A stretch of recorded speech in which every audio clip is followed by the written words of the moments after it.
একটা চুরির ঘটনার তদন্তে বড় সাফল্য পেল বালুরঘাট থানার পুলিশ। গত 11 নভেম্বর 2025 বল্লা কালীপুজোর পরদিন বালুরঘাট ব্লকের রঘুনাথপুর এলাকার বাসিন্দা অরূপ কুণ্ডুর বাড়িতে বড়সড় চুরির ঘটনা ঘটে। অভিযোগের ভিত্তিতে তদন্তে নামে পুলিশ। সিসিটিভি ফুটেজ খতিয়ে দেখে প্রথমে গঙ্গারামপুর ব্লকের ইন্দ্রনারায়ণপুর এলাকার বাসিন্দা অমিত মণ্ডলকে গ্রেপ্তার করা হয়। আদালতের নির্দেশে পুলিশ হেফাজত নিয়ে জিজ্ঞাসাবাদ চালানো হয়। সেখান থেকে উঠে আসে বালুরঘাট ব্লকের বিজয়শ্রী এলাকার অরূপ মণ্ডলের নাম। এরপর বিজয়শ্রী এলাকার অলোক মণ্ডলের বাড়িতে তল্লাশি চালিয়ে বিপুল পরিমাণ বাসনপত্র, সোনার গয়না এবং 32,500 টাকা নগদ উদ্ধার করে পুলিশ। উদ্ধারকৃত সামগ্রীর আনুমানিক মূল্য লক্ষাধিক টাকা বলে জানিয়েছে পুলিশ। বৃহস্পতিবার বালুরঘাট থানার সাংবাদিক বৈঠকে ডিএসপি হেডকোয়ার্টার বিক্রম প্রসাদ এই বিষয়ে কি জানিয়েছেন শোনাবো।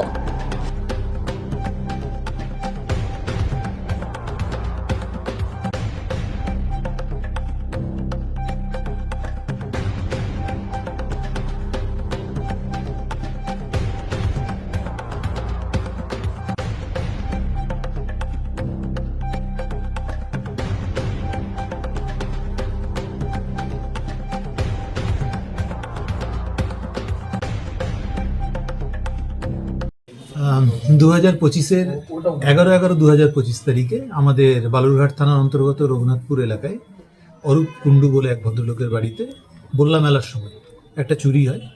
সেই চুরির ঘটনাকে আমরা ট্র্যাক করি এবং ট্র্যাক করে সেখান থেকে আমরা কিছু সিসিটিভি ফুটেজ কালেক্ট করি। আমাদের টাউনবাবুর নেতৃত্বে এখানে বাকি অফিসারদেরকে নিয়ে একটা স্পেশাল টিম তৈরি করা হয়। সেই টিম এই চুরি কেসের ডিটেকশনের জন্য কাজ করে এবং তার ফলশ্রুতি আমরা দুদিন আগে একজন সন্দেহজনক ব্যক্তিকে ডিটেইন করে জিজ্ঞাসাবাদ করে আমরা জানতে পারি যে সে এই চুরির সাথে যুক্ত। তার নাম অমিত মণ্ডল, বাড়ি গঙ্গারামপুর। তাকে জিজ্ঞাসাবাদ করার পরে আমরা এই চুরির কিনারা করতে গিয়ে গতকালকে আমাদের যে স্পেশাল টিম, সেই টিম তাকে নিয়ে গিয়ে রঘুনাথপুরের ঠিক সেই যে চুরির ইনসিডেন্ট তার কাছাকাছি একটা জায়গা থেকে একজনকে ডিটেইন করা হয় এবং তার বাড়ি থেকে তাদের এই দুজনের লিডিং স্টেটমেন্টের বেসিসে প্রচুর বাসনপত্র, কিছু সিলভার অর্নামেন্টস, কিছু গোল্ড লাইক অর্নামেন্টস আর 32,500 টাকার মতন ক্যাশ আমরা সেখান থেকে রিকভার করি। এখন তাদেরকে আজকে আমরা লানেট কোর্টের কাছে পাঠাচ্ছি। অলরেডি একজন আমরা পিসি নিয়েছি, বাকিদের ক্ষেত্রে আর কারা যুক্ত আছে না আছে সেই জিনিসটা আমরা ভেরিফাই করছি।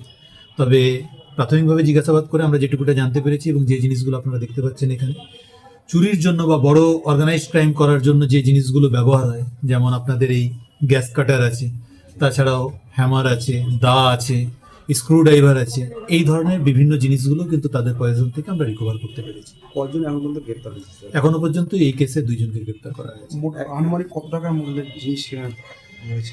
আমরা অ্যাকুরেট এখনো ক্যালকুলেশন করিনি, তবে লক্ষাধিক টাকার তো বটে। একজন হচ্ছে অমিত মণ্ডল, যার বাড়ি গঙ্গারামপুর, আর একজন হচ্ছে অলোক মণ্ডল, যার বাড়ি হচ্ছে বিজয়শ্রী। এরা কি কোনোভাবে ভাই রিলেটেড? এনাদের মধ্যে একটা আত্মীয়তার সম্পর্ক আছে। কোথা থেকে স্যার উদ্ধার হয়েছে এই জিনিসগুলো? এই জিনিসগুলো উদ্ধার হয়েছে অলোক মণ্ডলের বাড়ি থেকে। এই যে গ্যাংটি, এটা কি বড় ধরনের কোনো ক্রাইমের ছিল? তাদের যে ইকুইপমেন্টসগুলো আমরা পেয়েছি এবং যে পরিমাণ রিকভারি হয়েছে তাতে আমরা মনে করছি যে এটা বিভিন্ন অর্গানাইজড ওয়েতেই তারা এই ক্রাইমটা করছেন। বাকিটা আমরা তদন্ত করি। মানে আরো জায়গায় চুরি সামগ্রী এগুলো হয়ে থাকতে পারে, এটা আমরা জিজ্ঞাসাবাদ করে ফাইনাল যেটা সেটা বলতে পারবো।